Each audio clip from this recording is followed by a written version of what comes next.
আজকে আমার মামা বাড়ি থেকে বাড়ি যাওয়ার পালা, তাই সকাল সকাল তাড়াতাড়ি করে রেডি হয়ে বেরিয়ে পড়েছি বাড়ি যাওয়ার উদ্দেশ্যে। আর এখন হেঁটে হেঁটে যাচ্ছি স্টেশনে ট্রেন ধরতে। বাড়ি থেকে স্টেশন মাত্র 5 মিনিটের হাঁটা পথ, আর আমি হাতে টাইম নিয়ে বেরিয়েছিলাম, তাই আস্তে আস্তে হেঁটে হেঁটে যাচ্ছি। আর সকালবেলা এই জায়গাটা দিয়ে হাঁটতে দারুণ লাগে। আর এখন চলে এসেছি ফুলিয়া স্টেশন। এখানকার স্টেশনগুলো কিন্তু বেশিরভাগ সময় ফাঁকা ফাঁকাই থাকে, আমার তো বেশ দারুণ লাগে। চারিদিকটা বেশ সুন্দর, পরিষ্কার পরিচ্ছন্ন।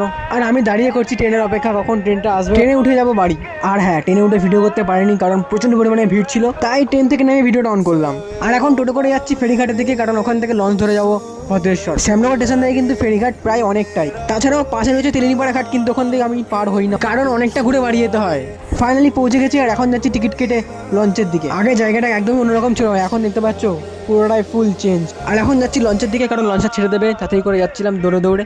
লঞ্চে উঠে চারিদিকটা একটু প্রদক্ষিণ করে নিলাম, আর এখান থেকে ভিউটা কিন্তু চারিদিকে বেশ সুন্দর। লঞ্চে খুব একটা ভিড় নেই, লঞ্চটা কিন্তু অলরেডি ছেড়ে দিয়েছে, দেখতেই পাচ্ছ। এই পার থেকে এখন ওই পারে যাচ্ছি, আর একটা ফুরফুরে হাওয়া দিচ্ছে, তাই স্টাইল মেরে বসছিলাম। কিছুক্ষণ না বসতে বসতে আমরা প্রায় চলে এসেছি বাবুঘাট, মানে ভদ্রেশ্বরের এই পারটা বাবুঘাট, ওই পারটা হচ্ছে গারুলিয়া ঘাট। আর এই ঘাটের পাশে একটা পুজো হচ্ছে, এটা কি ঠাকুর তোমরা জানলে অবশ্যই কমেন্টে লিখে দিও। আর এরকম ছোট ছোট ভিডিও পেতে চ্যানেলটাকে অবশ্যই সাবস্ক্রাইব করে দেবে। চলো টাটা, দেখা হচ্ছে পরে ভিডিওতে, বাই।